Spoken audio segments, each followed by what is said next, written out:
Seja muito bem-vindo. Aqui quem está falando é o Guilherme. Vamos que vamos, pessoal, dar continuidade aqui à nossa programação da semana, conversando, debatendo, né?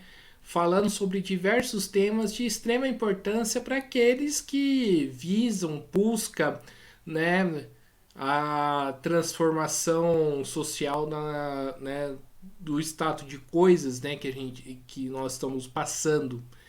E eu tô aqui com o Lucas, né? Ele que é da FOB, e o tema de hoje vamos falar aqui, né, sobre sindicalismo e falar também um pouco, né, sobre conjuntura nacional, né, como que o Lucas está vendo aí essa doideira da nossa política e também da política internacional, né? Então, Lucas, antes da gente começar, por favor, fale um pouquinho aí de você. É, Boa noite. Me chamo Lucas, sou militante da FOB desde 2016.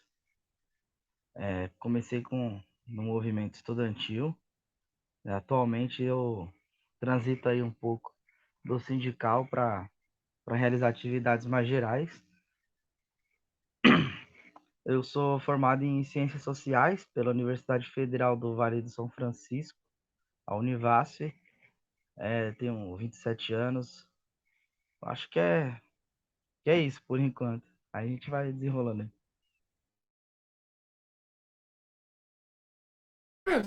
Vamos começar aqui a nossa entrevista, né? Você começando a explicar o que é a FOB.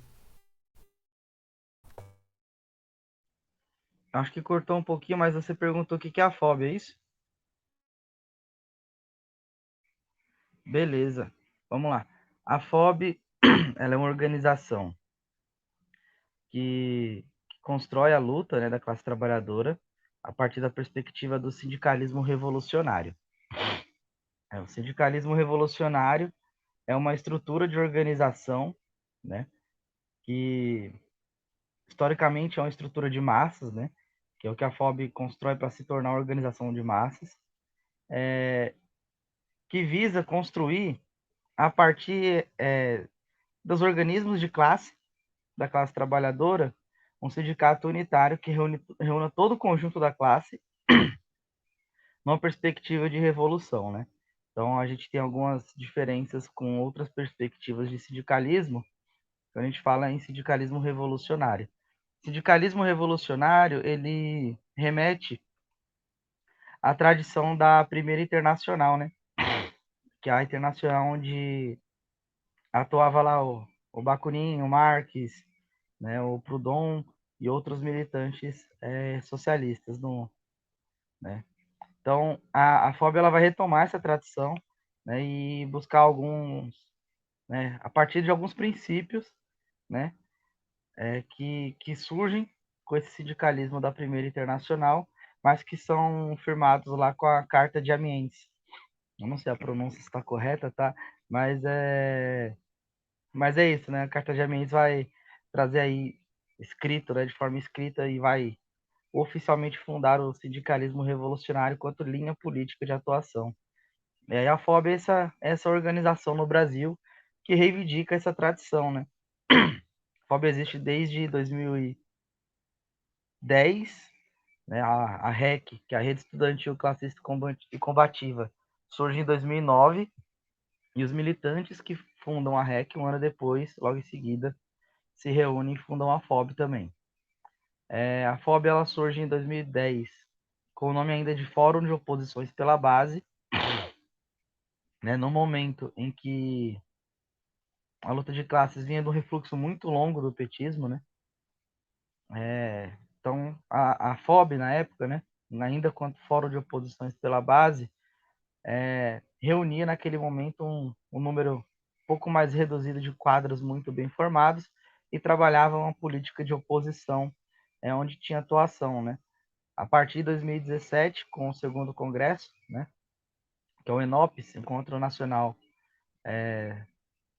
das Organizações Estudantis,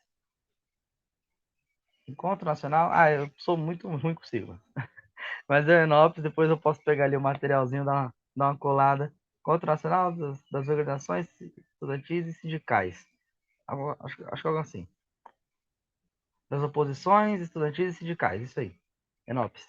Segundo ENOPS, a partir do segundo ENOPS de 2017, a FOB estabelece uma linha sindical mais propositiva, né, que visa ultrapassar essa condição de oposição na base e realizar a proposição de construção do sindicato autônomo, né, de uma linha sindical nacionalizada aí que consiga servir de instrumento para a classe trabalhadora.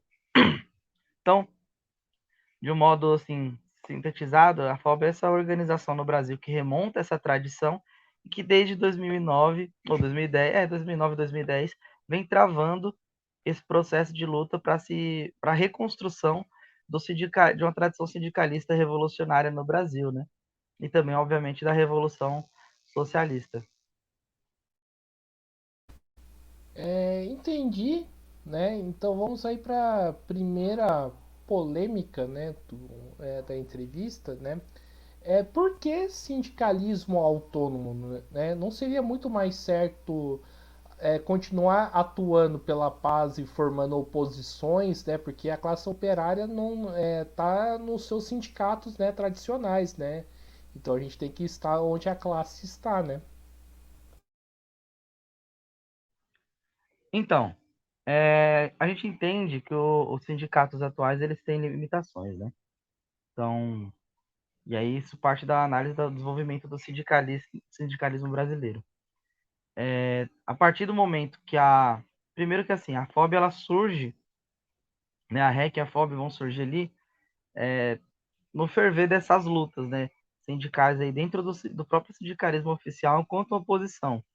Então, vem desse rompimento, né, que primeiro foi com lutas, que depois, né, recebe o nome de CSP com lutas, e que daí se fraciona ali intersindical amarela, intersindical vermelha, e, e aí depois a gente tem a convocação da plenária dos estudantes classistas combativos, que vai fundar a REC. Então, na realidade, a FOB ela sai desse processo, né, das entranhas ali da oposição sindical, se mantém como oposição, e não que hoje ainda a gente não faça essa oposição nos sindicatos oficiais, né? Mas é que a partir de 2017, a gente teve um entendimento, né, de que em alguns pontos aí do Brasil onde a gente tem atuação, a gente já consegue, né, se desvencilhar desse sindicato oficial, né? Então, é fundamental isso porque os limites do sindicato oficial, eles estão atrelados a uma estrutura de sindicalismo que no Brasil é uma pirâmide iniciada com o Ministério do Trabalho, com o Estado, aí depois com as centrais, com as regionais sindicais e por último o sindicato na base. Isso sem nem contar aí o local de trabalho, né? Então, e aí funciona realmente como algo hierárquico, né? O Ministério do Trabalho vai estipular normas, regras para estatutos, para documentos dos próprios sindicatos, né? Então, existem limitações legais, né, dentro desse sindicato oficial, né, que impedem a constituição de um sindicalismo genuinamente revolucionário, né? E aí, só para dar um exemplo de uma dessas limitações, é, se a gente tem uma oportunidade, por exemplo, eu vou pegar um exemplo assim fácil, tá? Uma universidade, que a gente desenvolva ali um trabalho com o movimento estudantil, e esse trabalho ali se expande ali para uma atuação junto com os trabalhadores terceirizados, e depois atinge a categoria dos docentes, dos professores, docentes, né? E aí envolve ali todo o conjunto dos trabalhadores e da classe trabalhadora dessa unidade territorial, dessa universidade, enquanto espaço geográfico, o sindicalismo oficial é impeditivo de que essa unidade se constitua como apenas um único sindicato, né? Um único organismo com setores sindicais, né? Então, isso fraciona a luta. Então, a gente, com esse passo adiante, a gente consegue, né, superar essa barreira institucional. Então, e além dessa questão de superar uma estrutura que, que o Ministério do Trabalho, a estrutura do sindicalismo de Estado, impõe, né, a organização revolucionária no Brasil, é importante também entender que, enquanto sindicalismo autônomo, independente, o sindicalismo revolucionário ele consegue também quebrar a agenda, né? A gente não está sujeito ali necessariamente a toda a agenda do sindicalismo de Estado, né? Não fica dependente do sindicalismo de Estado, sei lá, fazer uma campanha salarial para poder estar atuando politicamente, fazer uma campanha, sei lá pelo que, para estar atuando politicamente, né? Que normalmente os sindicatos, eles, né, oficiais, associados à CUT, CTB, Força Sindical, normalmente eles vão atuar ali por campanha salarial, em algum caso muito específico ou outro, ou então apenas quando está próximo de eleições ali, como um, um apoio ali, né, partidário nas campanhas eleitorais. E até mesmo, obviamente, também na campanha eleitoral do próprio sindicato. Então a gente consegue fugir, né, se desvencilhar dessa dependência do, da agenda mesmo do sindicalismo de Estado, né? Consegue pautar uma agenda própria, pautar uma agenda autônoma, uma agenda independente e revolucionária. Então, a gente consegue aí, por exemplo, pautar campanhas pela redução do salário, enfim, reivindicações que a gente entende que são mais avançadas, né?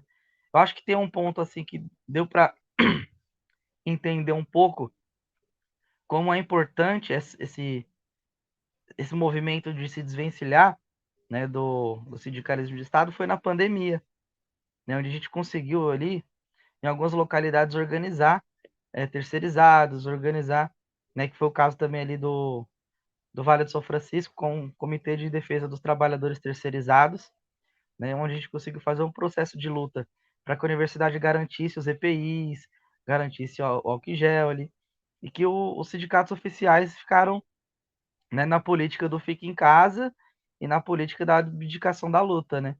Então a gente conseguiu ali superar essa política, né, reacionária para poder colocar uma agenda de fato de defesa da saúde da classe trabalhadora. Aí eu acho que é isso. Maravilha. E Lucas, você coloca um assunto de extrema importância, né, que é a questão do atrelamento dos sindicatos do Estado. Primeiramente, por que, que esse atrelamento acontece, na sua opinião, na sua avaliação? E segundo, né, qual que é a importância, né, da gente ter sindicatos independentes aí do Estado, né, burguês? Tá? Isso acontece pela formação histórica, né, do sindicalismo brasileiro. Né? O sindicalismo brasileiro ele se forma num primeiro momento ali, né, enquanto um movimento sindical moderno, né, de uma forma independente e autônoma, né, que é o que vai gerar depois a greve geral de 17, né, com a direção da COB histórica, tá? É, e a partir dessa greve geral, né, e de outras lutas que foram sendo travadas subsequentemente, a classe dominante burguesa foi percebendo que a classe trabalhadora ela tinha esse ímpeto, né, de organizativo e transformador. Então, o que, que aconteceu? E aí vem especialmente do Getúlio Vargas, né? Que é ele que vai formalizar a estrutura do sindicalismo de Estado, né? Então, que é justamente esse processo, né, histórico de trazer, né, o sindicato, né, que antes era algo, entre aspas, né, informal diante do Estado, e traz para dentro da instituição Estado, né? Então agora o sindicato ele passa a ser regulamentado pelo Estado. Então o seu estatuto é regulamentado pelo Estado, as suas greves são regulamentadas pelo Estado, né? O Estado vai decidir o que é uma greve legal e o que é uma greve ilegal. As greves de solidariedade passam a ficar na ilegalidade, que era uma ferramenta extremamente importante da classe trabalhadora. Os caixas de socorro e também os bancos, né, as cooperativas, as instituições financeiras do sindicalismo revolucionário lá do início da década passada também são substituídas pela ideia de imposto sindical, né, tutelado pelo Estado, que é um valor que vai para o Ministério do Trabalho para depois retornar ou não para os sindicatos, né? Que aí foi o caso que recentemente a gente teve aí o fim do imposto sindical e as centrais aí perderam basicamente 90% da sua verba, né? Então, há uma dependência, né? Então, quando esse movimento aí por exemplo, de fim do imposto sindical, né, como as centrais sindicais elas só tinham né, essa principal fonte de arrecadação, quando o Estado acaba com o imposto sindical, acaba com a capacidade de movimentação das centrais, né? Pelo menos na parte financeira, né? 90% cai por terra. Então, essa estrutura que foi sendo, né? E aí veio junto com a CLT, 8 horas de trabalho, tal. Ela foi sendo montada, né? A partir ali por volta de 1930 para frente, já de uma forma que conseguisse domesticar os sindicatos, né?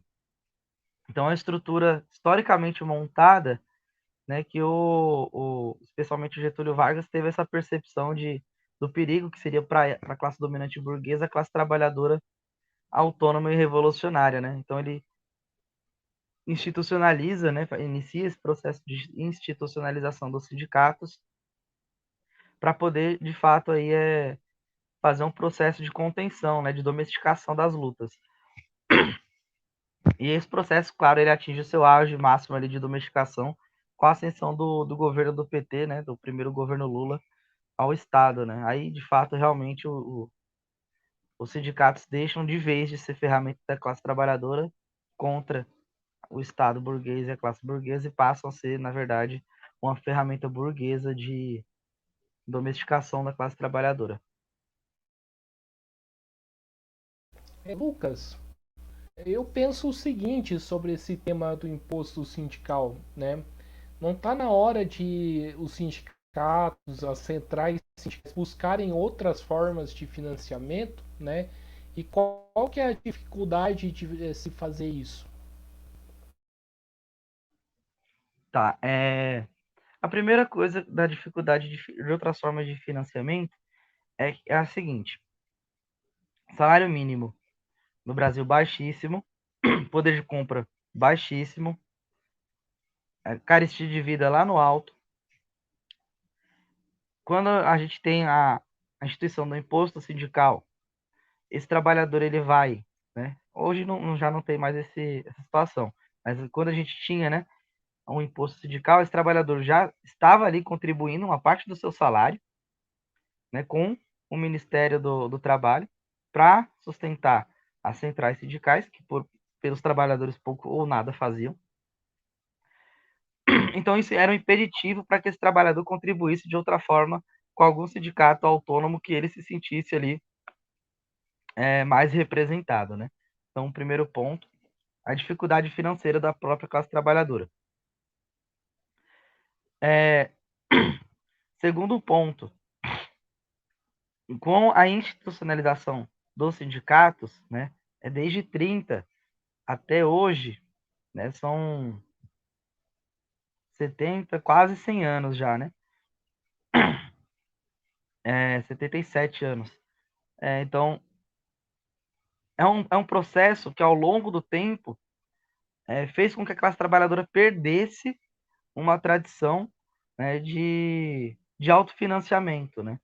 E aí a gente perdeu a tradição das cooperativas, a gente perdeu a tradição do caixa de socorro, né? Então, a classe trabalhadora foi perdendo essa tradição. Outro ponto fundamental também é a extensiva jornada de trabalho, né? Que apesar de serem 8 horas de trabalho, em algumas cidades, né, maiores, com transporte mais complicado, ir de volta do trabalho já soma mais 4 ou 5 horas né, de jornada, né?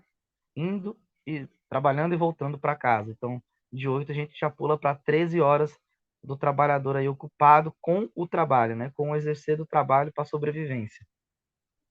Então é tempo, dinheiro, condições materiais mesmo, né? Então, quando a gente pensa em construir luta, a gente tem que pensar em reivindicações que permitam também que a classe trabalhadora consiga construir luta, né? Então, manter o sindicato financeiramente é muito complicado porque exige justamente essas condições materiais, né? Então, o principal problema é esse: domestica a classe trabalhadora através do sindicalismo de Estado, da classe trabalhadora não, né? As instituições da classe trabalhadora. E aí, com o passar dos anos, vai minando as condições materiais dessa classe trabalhadora e agora pode acabar com o imposto sindical, que a classe trabalhadora já não tem mais essa gordura para queimar, né? Essa força para também se reconstituir enquanto entidade, pelo menos financeira, né? Então é muito difícil esse processo realmente. Então aí o que a gente entende, né, que deve acontecer, né? A gente entende que deve resgatar as antigas iniciativas, né? As boas práticas, as antigas tradições ali que a gente viu muito na Primeira Internacional, né? Cooperativas, obviamente o autofinanciamento é a principal delas, né? Só que aí, né, repetindo, a condição de vida da classe trabalhadora é muito difícil. E a questão financeira das organizações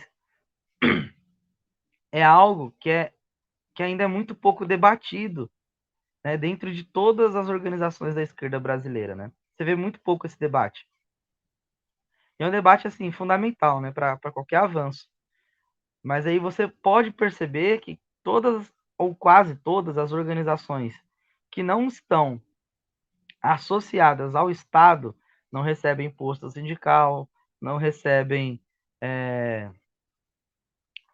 fundo eleitoral, fundo partidário, né? Todas essas organizações que não estão associadas ao Estado através dessas verbas têm extrema dificuldade de se manter financeiramente, né? Na verdade, nem se mantém, não tem uma... Algumas organizações, né, não chegam nem a ter capacidade de fazer uma afirmação. Pronto, temos aqui um caixa, um fluxo financeiro. Não tem, né? Vai fazendo ali conforme. Ah, precisa imprimir tal material para construir luta. Faz uma vaquinha ali na hora mesmo entre os trabalhadores e faz. Então, não tem nem, não chega nem a ter um caixa, né? Então, assim, é algo que precisa ser debatido, né? Na ditadura militar, as organizações tinham lá os meios não legais, né? De, de levantar verba. Então, acho que politicamente, né? E aí não falando mais enquanto FOB, mas enquanto uma cabeça, né? Do militante, acho que o caminho aí é transitar entre o legal e o semi-legal, né? Para conseguir articular um aporte financeiro para as organizações. Aí, exatamente como se fazer, aí eu acho que cada organização cabe debater internamente, né? Mas a gente tem que resgatar tradições ali da LN, tradições da própria COB de histórica, tradições, inclusive, do PCB histórico, né? Então, todas essas organizações, elas vão mostrar ali para a gente, de uma forma ou de outra, alguns elementos que a gente pode construir, né? Uma tradição financeira para garantir nossa autonomia, nossa independência. Mas é um debate assim ainda a ser feito no Brasil, né? Ele não está concluído. Lucas, nesse debate, né, eu tenho uma preocupação, né?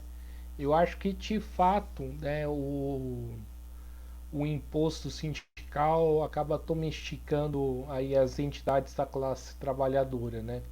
Ao mesmo tempo, eu acho que a decisão do imposto sindical não cabe, né, se vai ter ou não, não cabe ao Estado, e sim, primeiramente nos congressos aí das centrais sindicais e nas assembleias. Como que você vê essa intromissão aí do Estado frente, né, nos sindicatos, né? Porque para mim é um problema. Aí é um problema mais estrutural, né? Ao meu ver. Isso é um problema mais profundo do que apenas a decisão de ter ou não imposto sindical. É porque, na verdade, as centrais sindicais não têm a menor autonomia para decidir se vai ter ou não. O problema é justamente esse.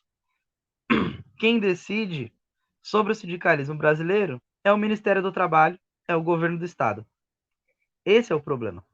Né? Então, mesmo que as centrais sindicais ele decidissem que iriam aderir ao imposto sindical, isso já estaria composto na ilegalidade, né? Porque o Ministério do Trabalho decidiu, se recorrer aos superiores tribunais, obviamente, né? Muito dificilmente os superiores tribunais vão acatar as solicitações jurídicas dos sindicatos. Então, o problema é justamente esse. Né? As organizações, e aí, partidos e sindicatos, a partir do momento que houve aí, aliás, desde antes, né, mas piorou ainda agora sem imposto sindical, essas organizações já deveriam ter se desvencilhado do Estado, né? Elas estão se colocando aí numa situação de... Elas mesmas estão se colocando numa situação de que não vão avançar, né? De que necessitam do dinheiro do Estado para avançar e sem esse dinheiro elas abdicam da luta, né? Na prática é isso. Então, o que sobra hoje, né? Dessas centrais sindicais? Se você for parar para observar aí, pegar os dados públicos que tem das centrais, tanto dados financeiros quanto de filiação, o que sobra é força sindical e algumas entidades aí que são todas patronais que oferecem política de serviço, né? Sindicato de lazer, clube de lazer, dentista, plano de saúde, é isso. Então, o sindicato se tornou mais, né, esse tipo de sindicato, um prestador de serviço. Então, essas entidades que se colocam como prestadora de serviço, né, quase igual é, organizações financeiras do terceiro setor mesmo, essas vão sobreviver, né, financeiramente. As que, né, vira e mexe faziam luta, essas aí não tem como sobreviver financeiramente. Ou tem, né, desde que façam adesão desse modelo aí de prestação de serviço. E aí acaba a luta, né? Aí elas abdicam realmente do processo de luta, abdicam da autonomia e tal, e vão fazer trabalho quase que assistencialista, né? Eu não chega nem a ser assistencialista. Para ser assistencialista ainda ia faltar um pouco, porque estava cobrando ainda da classe trabalhadora para ter o dentista, para ter a casa, o clube de lazer, enfim. Então aí o problema realmente é que não pode ter esse vínculo, né? O nome imposto também está errado, né? É um porque para ser imposto é necessariamente do Estado, né? Um sindicato ele não cobra imposto. O sindicato ele vai fazer a cotização do sindical, né? Então, se a gente tem aqui, né, dentro da FOB, uma cotização de tantos por cento, né, da renda, ou tantos por cento por pessoa, ou valor fixo por pessoa, a FOB tem total autonomia para decidir como faz sua cotização, é, de quanto é, como é, e aí todo esse processo de cotização também fica completamente a negociação entre trabalhador e organização. Se o trabalhador está sem condições, né, obviamente a organização revolucionária não vai exigir do trabalhador, na verdade vai apoiá-lo financeiramente. Então, é, para ser imposto precisa ser do Estado, né? Então, se a gente não tem vínculo com o Estado, nem é incabível o conceito de imposto, né? A gente fala em cotização sindical, cotização da luta e autofinanciamento. Então aí eu acho que é isso, as organizações superarem, né, essa ideia de imposto sindical e praticar o autofinanciamento e a independência e a autonomia. Ô Lucas, na história do sindicalismo brasileiro, né, teve um marco importante que foi a questão do Getúlio Vargas. Mas antes disso, o sindicalismo brasileiro tinha um histórico bastante combativo, né? De fazer luta, de organizar, né? Teve a greve geral de São Paulo, né? E outros lugares também. Teve inclusive no comecinho aí do surgimento da classe trabalhadora no Brasil, Teve até ações aí para poder libertar escravos, ainda as pessoas que ainda estavam escravizadas. Lucas, o que esse momento da história do Brasil deixa de legado hoje para a classe trabalhadora e as suas instituições? Inclusive, é importante entender assim que o movimento que deu origem à greve geral de 17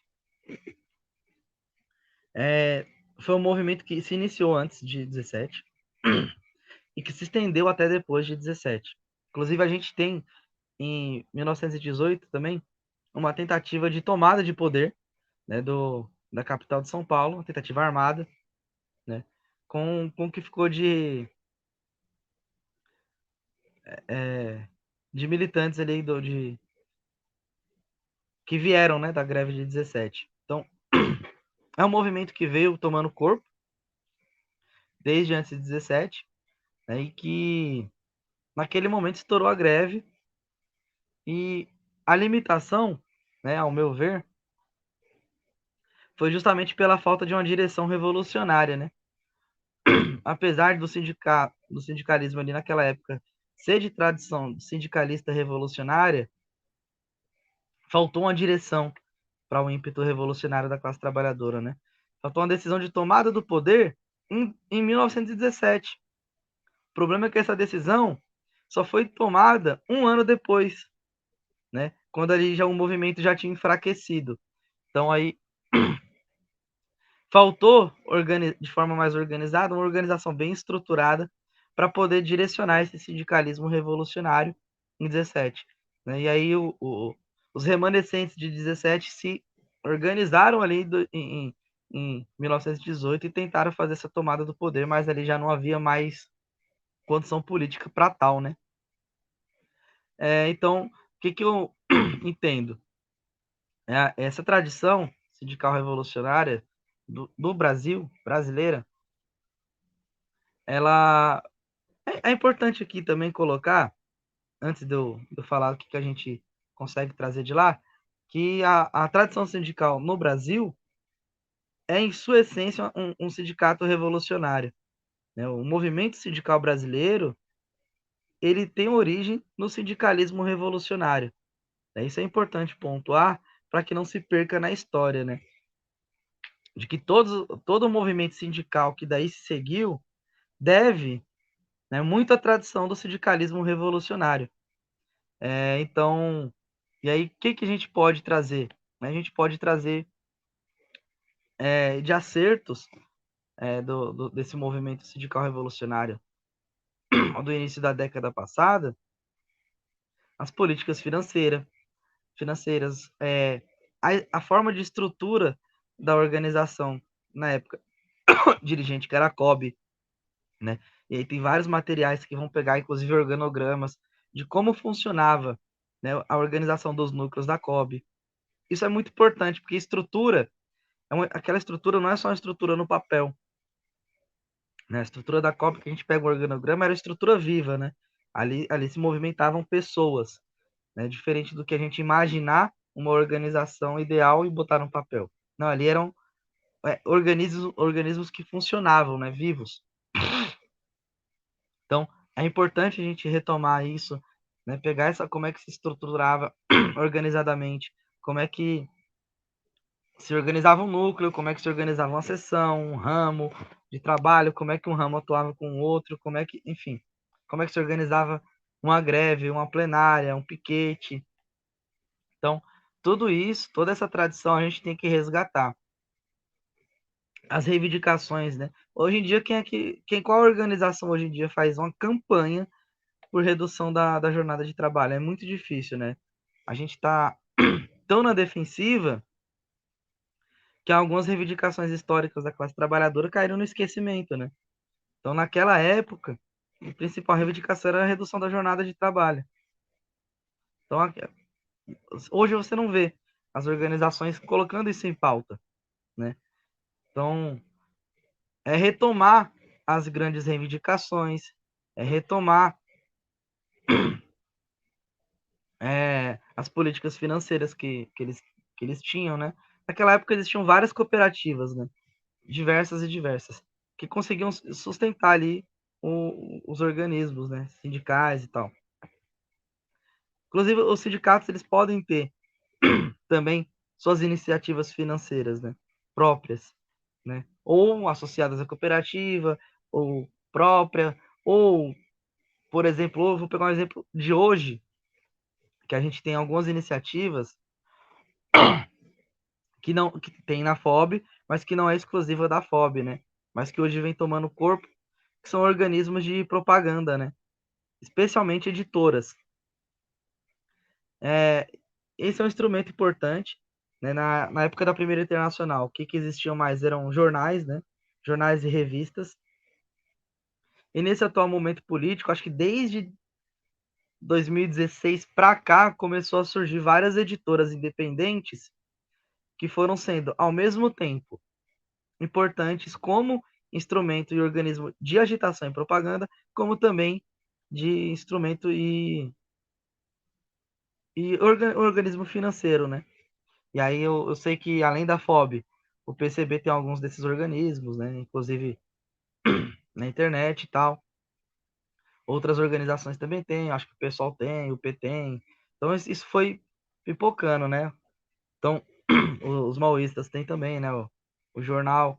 Então, esses organismos foram, desde 2016 para cá, surgindo, ressurgindo, na verdade, né? Então, iniciativas como essas, a gente tem que resgatar, né? Eu acho que. E aí que a gente tem que tirar de limitação é isso, né? Tá preparado para o momento derradeiro, né? Não esperar o momento derradeiro e entender, né? Que é algo que o Lenin dizia, né? Não vou saber as palavras exatas, mas que 10 anos poderiam acontecer em 50 anos e 50 anos poderiam acontecer em 10, né? Algo mais ou menos assim. Entender que a qualquer momento, né, a gente tem que estar preparado para um desenlace revolucionário. Mas porque a luta de classes, ela obviamente ela tem suas condições materiais para uma revolução. A gente sabe que para ter uma revolução precisa construir essas condições materiais, mas que ao mesmo tempo que a gente entende que tem um processo aí para construção dessas condições materiais, elas podem se constituir muito rapidamente, né? A luta de classes ela pode ser arrebatadora. E a gente não pode ficar preso, atrelado, achando que condição material para a revolução é só desenvolvimento de modo de produção. Não é. É também ali o desenvolvimento da luta da classe trabalhadora. E que a luta da classe trabalhadora, a qualquer momento, ela extrapola, né? Ó, até mesmo as suas dificuldades, né, de vida. Né? Que eu vinha falando aí que é muito difícil. A jornada de trabalho é muito longa, poder de compra é muito baixo, é, enfim, todas as dificuldades materiais que impedem a classe trabalhadora de avançar, mas mesmo assim a classe trabalhadora, hora ou outra, ainda mostra assim, grandes ímpetos, né? Que foi o caso de 2013, por exemplo. É um grande ímpeto revolucionário ali que extrapolou qualquer condição de desenvolvimento produtivo, né? Para um movimento ali que quase insurrecional. Então, a gente tem que tirar de lição de 17 isso, que a gente tem que estar preparado para esses momentos. Né? Quando esse momento chegar, a gente tem que ter a leitura de que agora é a hora, né? Tem que saber perceber esse momento, que ele passa muito rápido, né? Que inclusive foi o que aconteceu ali na Revolução Russa, né? Onde o Partido Bolchevique lá, cabeçado inclusive pela posição do Trotsky, queria esperar para desenvolvimento das forças produtivas e condições materiais da revolução. E o Lenin, quando chega na Rússia, né? Lá no, acho que em Moscou, né? Já estava percebendo que ali era o momento, né? Exato para um desenlace revolucionário. Então, acho que a gente tem que ter tá pronto para que no momento certo a gente tenha a percepção, a leitura correta da realidade do momento para desenvolver realmente uma direção revolucionária.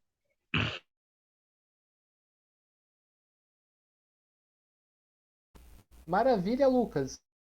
E Lucas, Hobby segue alguma linha política, tipo, sei lá, leninismo, trotskismo, marxismo, anarquismo ou outros ismos? Bom, a FOB ela não faz recorte ideológico. Quando eu digo isso, significa que FOB não é anarquista, FOB não é marxista, porque a FOB não é um partido. A FOB é um sindicato, um movimento sindical de massas. Uma organização sindical. É organização barra movimento, né? Então, militantes anarquistas atuam na FOB e militantes marxistas também atuam na FOB. Vou dar só um exemplo aqui em São Paulo, o núcleo aqui de São Paulo. Dentro da minha casa, eu sou militante, a minha irmã também é militante. Eu sou anarquista e a minha irmã é militante marxista. Né? Então, e nós atuamos no mesmo núcleo.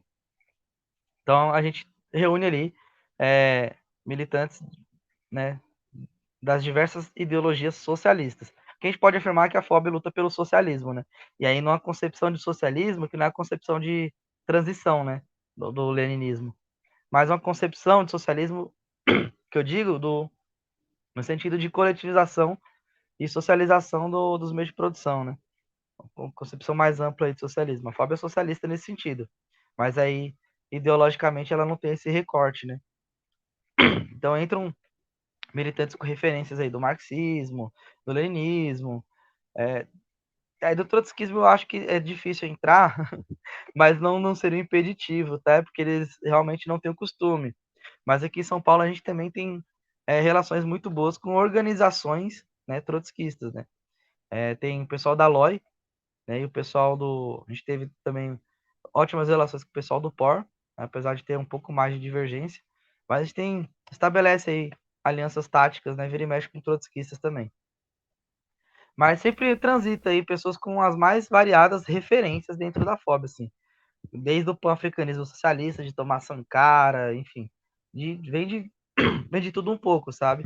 Mas também tem muita gente que milita na FOB que não faz nenhum recorte ideológico por enquanto, né? Que ainda não se sente seguro ou não desenvolveu estudo para decidir esse recorte ideológico, ou simplesmente porque não acha ali necessário ter o entendimento, busca referência de todos os lados, né? E entende ali que a FOB é o local certo e vamos junto, né? Eu acho que o fundamental é o seguinte, é unir a classe trabalhadora no organismo revolucionário. E a FOB pretende ser esse organismo revolucionário. E aí a gente tem muito debate de unir as esquerdas, unir a esquerda, unir a esquerda. Unir a esquerda não é o fundamental. O fundamental é unir a classe trabalhadora sob um projeto revolucionário, sobre um organismo revolucionário. E aí a estrutura da FOB é a estrutura que cabe essa união da classe trabalhadora, do conjunto total da classe trabalhadora. É inviável num país com mais de 200 milhões de pessoas você querer exigir que no movimento de massa, esses 200, sei lá quantos milhões, ou 100 milhões, 50 milhões, seja lá quantas vão participar do processo revolucionário, sejam todas anarquistas, sejam todas comunistas, sejam todas trotskistas, sei lá o quê. Isso é inviável, impensável, né? Então a FOB ela não faz esse recorte. A gente entende ali que existem princípios mínimos a serem seguidos e que o objetivo final é a revolução social, né? Maravilha! Agora saindo um pouquinho do sindicalismo, mas nem tanto, né? Mas acho que faz parte aí da discussão, aí da nossa conversa, né? Como que você está enxergando aí a atuação do novo governo, do governo Lula e Alckmin? Bom, é uma reedição, né? Do que foi o primeiro governo Lula, só que ainda mais rebaixado, né? Vou dar um exemplo aqui recente que teve aí o anúncio do aumento da gasolina, né? Só para a gente refletir um pouco. No governo Bolsonaro, a gasolina chegou a bater quase R$ 8. Se não me engano, em alguns lugares, algumas bombas até bateu. O que o Bolsonaro fez desesperadamente antes das eleições para conseguir baixar um pouco o preço da gasolina, de uma forma, obviamente, eleitoreira, né, para conseguir angariar votos? Tirou um bocado de imposto. Mas o Bolsonaro tinha atrelado, o Bolsonaro não, né? Foi o Temer ainda. Tinha atrelado o preço da gasolina com o comércio exterior, né? Comércio internacional. O que o Lula faz? O Lula, para baixar o preço da gasolina, ele retoma a autonomia, né, e de preço da Petrobras. Aí, no primeiro momento, a gasolina reduz um pouco, mas ele, obviamente, também retoma o processo de impostos, né, sobre a gasolina. Então, essa gasolina, no primeiro momento, despenca, sobe um pouco, e agora, apesar de ser uma política autônoma da Petrobras, a Petrobras, apesar de não estar atrelando o preço do petróleo e da gasolina ao comércio externo, ao comércio internacional, pratica também um preço que é extremamente abusivo, né? E o pior é o seguinte, falta regulamentação no preço cobrado pelas distribuidoras e no preço cobrado aí também pelas bombas de gasolina mesmo, né? Pelos postos, né? Que é exorbitante. Então não há nenhuma regulamentação da Petrobras e do governo do estado por parte disso. Há o aumento do preço da gasolina e em breve a gente vai ver a gasolina retomar basicamente o mesmo patamar que alcançou aí no auge da pandemia. Então, são alguns indícios aí que a gente pode analisar do governo Lula que já aponta aí o que é esse novo governo, né? O primeiro deles, obviamente, é o vice, né? Seu Geraldo Alckmin, cara aí, historicamente em São Paulo, que sempre foi um carrasco dos professores, né? Completamente carrasco dos professores, carrasco dos estudantes, né? O Geraldo Alckmin foi por muito tempo, antes do surgimento do Bolsonaro, né? Antes do surgimento dessa nova escória neofascista aí, né? Se a gente pode usar esse termo, a figura política assim, mais próxima, mais asquerosa e mais próximo do fascismo, né? É quem sempre mandou mais polícia, é quem sempre investiu mais em cacetete, em arma, em tanque de guerra, né, para combater manifestação, né? Então, ele sempre foi essa figura aí do fascismo institucional, né? Então, quando o Lula traz o Alckmin para o seu governo, ele está deixando muito claro aí, não só o Alckmin, tá? O Haddad também, sempre foi uma figura extremamente liberal, né? Até mesmo dentro do próprio PT, o Haddad consegue trazer uma política assim, extremamente retrógrada, consegue ser ainda mais recuado que o conjunto geral do próprio PT, né? Com políticas ali completamente de cima a baixo, alinhadas com o Banco Mundial e o Fundo Monetário Internacional. O Haddad segue estritamente a cartilha do neoliberalismo, né? Então, quando você coloca o Haddad, né, para tocar política financeira no país, então a gente já tem noção de onde vai esse governo, né? E aí já teve corte na educação, se você puxar aí, né, promessas de campanha, não se cumpre, não se abre concurso, quando se abre concurso no Brasil é muito mais uma forma de levantar dinheiro para os estados do que propriamente para contratar trabalhadores. Enfim, o Lula foi eleito, nem sequer mencionou a possibilidade de reverter qualquer uma das privatizações, que o Bolsonaro privatizou 14 refinarias, né? Então, eu não tenho certeza, mas acredito que sobraram 2 refinarias brasileiras apenas. O Bolsonaro privatizou tudo. O Lula nem sequer toca nesse assunto, o governo do estado, o governo federal nem sequer toca nesse assunto. Porque não é de interesse, né? Na verdade, o Bolsonaro foi eleito para cumprir uma agenda política que o governo Lula não conseguiria. Mas que o governo Lula também tinha vontade, né? Porque desde do primeiro governo Dilma, essa agenda já vinha sido colocada, né? Então, enfim, tem uma série de tomadas de decisão e de não tomadas de decisão que vai mostrando aí o caminho que esse novo governo vai tendo, né? E aí você pode também puxar aí os governos do estado, né? O Jerônimo, lá na Bahia, que é o herdeiro aí da política do Rui Costa, né? Que na Bahia é conhecido também como Rui Bosta. Política extremamente de fascismo institucional, extremamente fascista, de assassinatos aos trabalhadores. A Bahia é o estado, um dos estados mais, não sei se é o mais ou um dos mais, mas a Bahia é extremamente violenta.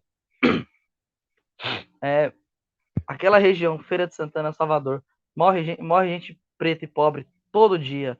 É absurdo.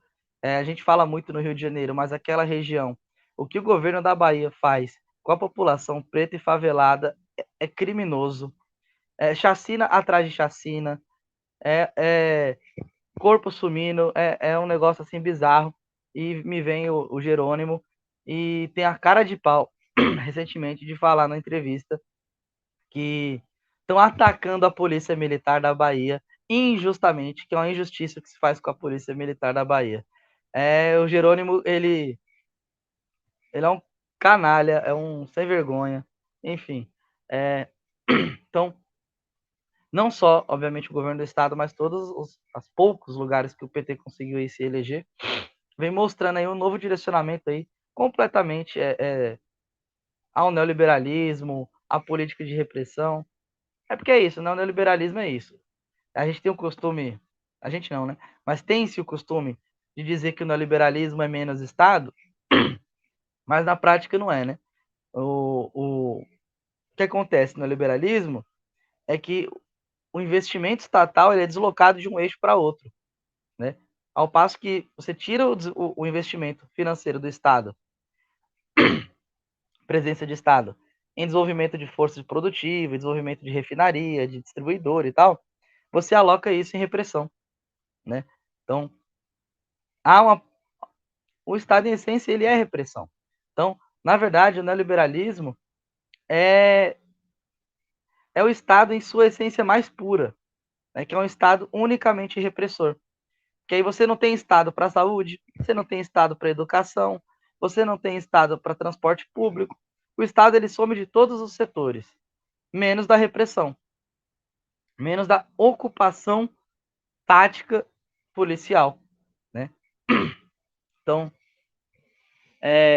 na verdade, o que o governo do PT faz é isso, né? Aprofundar essa política aí, que iniciou ali, cara, desde o segundo governo Lula, que dá essa política, desde o primeiro, mas cada vez se aprofundando mais e mais. E aí a gente vem, ao longo de vários anos, se você puxar as análises, assim, as de conjuntura da FOB, você vai ver que toda análise de conjuntura a gente aponta a mesma coisa, toda análise de conjuntura a gente está fazendo esse processo de denúncia. Mas é um processo muito complicado, porque a esquerda brasileira ela é muito domesticada, está muito presa às rédeas de uma agenda que é proposta pelo PT, né? Quem propõe a agenda de grandes manifestações no Brasil é o PT. Quem tem capacidade política e financeira para isso, né? De mobilização. Quem propõe uma grande agenda de greves é o PT. Então a esquerda brasileira fica refém e nem sequer se movimenta para superar isso, né? Enquanto isso, os direitos vão passando a rodo, né? O PT tá novo ensino médio, aquela proposta ridícula aí que teve, que tinha aula de, sei lá, e aí, tudo bem? As matérias meio, né, meio coach pro, pros estudantes, enfim, umas coisas ridículas. O, o, o PT ele não revogou isso, né? Ele adiou para reestudar, reelaborar e tá implementando aí essa porcaria, né? Enfim, o reforma trabalhista que teve, não se fala em revogação. Muito pelo contrário, né? Os direitos trabalhistas cada vez mais por terra. Reforma da Previdência, não se fala em revogação. Então, o trator já foi passado, né? O trator já foi passado. A gente já tá sem direito, a gente já tá na defensiva. A função do PT para a classe burguesa, nesse momento, para a burguesia, para a classe dominante, é de amaciar, porque o trator já foi passado. O PT vai agora ter essa tarefa de. Obviamente, ainda vai continuar o processo de retirada de direitos, né? Mas o grosso, né, já foi passado. Então, Ele vai tentar agora só fazer novamente o que o PT sabe fazer de melhor, né? Que é domesticar. É isso, é apaziguar, levar na lábia. Né? Porque o Lula é isso, né? Ele é o cara que leva tudo na lábia, que ludibria, enfim, que negocia. Vou dar um exemplo muito claro do que pode ser essa habilidade do Lula que o Bolsonaro não tem, né? De ludibriar a classe trabalhadora. Aumenta a gasolina. Os caminhoneiros pararam no governo Bolsonaro. O que o Bolsonaro faz? Ataca diretamente o movimento. E aí isso não vai ajudar, isso não vai resolver a questão, né? O movimento, ele não vai nem responder às demandas do movimento e nem conseguir parar o movimento, né? Muito pelo contrário, ele acaba dando até mais fôlego. O governo Lula aumenta a gasolina. Qualquer, qualquer coisa que o movimento dos caminhoneiros esboçasse movimentar, o Lula chama, faz uma reunião, baixa pedágio. Só que aí a gente tem um problema, né? Está dando a contrapartida para os caminhoneiros, para uma categoria. Mas o aumento da gasolina, ela impacta todo o conjunto da classe trabalhadora, né? Porque isso vai aumentar a circulação de transporte, vai aumentar a carestia de vida e vai aumentar a inflação, né? Então, em transporte público e um monte de coisa. Né? E, obviamente, transporte privado, né? Inclusive da classe trabalhadora que tem seus carrinhos aí. Inclusive eu também, né? Lascado aí para andar. Então é isso, eu acho que o governo Lula tem essa habilidade, né, de tirar de um lugar, aí a categoria que se mobiliza, ele oferece uma contrapartida, só que aquilo que ele retira afeta todo o conjunto da classe trabalhadora. Então esse é o que o Lula, essa é a função do Lula para a burguesia agora, né? Fazer essa contrapartida e apaziguar aí conflitos sociais, né? Ele e o próprio bunda mole do Lula, ele fala isso tranquilamente, né? Que ele quer evitar confusão, evitar conflito, mas nunca coloca esse termo em luta de classe, né? Para ele é sempre algo abstrato, né? É sempre um problema a se resolver, nunca é uma luta de classe a se ganhar. Então é isso aí, pessoal. Estamos encerrando aqui mais uma entrevista do Mesa de Debates. Quero aqui agradecer a participação do Lucas, da FOB, né? Gostei aí do nosso bate-papo, acho que acrescenta muito aí em várias discussões, né? Espero que tenham gostado também. E passa a bola novamente aí para o Lucas para fazer suas considerações finais. Beleza, obrigado aí pelo convite, tá? Foi bem bacana. Para considerações finais, eu acho o seguinte: classe trabalhadora, juventude trabalhadora, retomar processo de luta, se organizar, fazer trabalho de base, muita agitação e propaganda, fazer luta, né? A gente tem os mesmos. O governo mudou, mas os desafios são os mesmos. A luta é a mesma, o inimigo é o mesmo. Continuar lutando, né? E aí fazer um convite também a todo mundo que queira conhecer a FOB, né? Quem está assistindo aí, procurar a gente nas redes sociais, lá nas nossas redes, no nosso site, lá tem nosso contato, tem contato por e-mail. Procura a gente, vamos construir luta junto, construir uma organização forte, capaz de fazer a revolução. E é isso, eu acho que no momento que a gente se encontra de refluxo, né, de até um certo desânimo das lutas, é um momento de insistir na retomada, né, de insistir no trabalho ali inicial e é isso, eu agradecer novamente aí o camarada pelo convite e é isso, boa noite.